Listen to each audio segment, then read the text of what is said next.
गणेशोत्सव काही दिवसांवर येऊन ठेपल्यामुळेच मोहोपाडा बाजारपेठेत उत्साहाचे वातावरण निर्माण झाले। लाडक्या गणरायाचे आगमन होण्यासाठी अवघे काही तास उरलेले असताना नागरिकांनी खरेदीसाठी बाजारपेठ गजबजून टाकली। बाजारपेठेत कृत्रिम फुले, हार, शोभिवंत लाइटिंग, मकर तसेच विविध प्रकारच्या गणेश मूर्ती दाखल झाल्यात। भक्तांनी आपल्या बाप्पाच्या स्वागतासाठी सजावट आणि मूर्ती खरेदीसाठी मोठ्या प्रमाणात गर्दी केली आहे।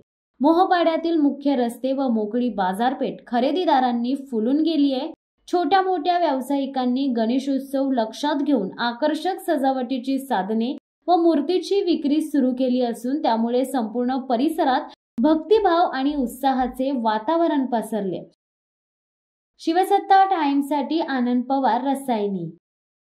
दे धडक बेधडक वृत्त देणाऱ्या आपल्या शिवसत्ता टाइम्स न्यूज चॅनलला लाल बटन दाबून सबस्क्राईब करा आणि बेल आयकॉनला क्लिक करायला विसरू नका।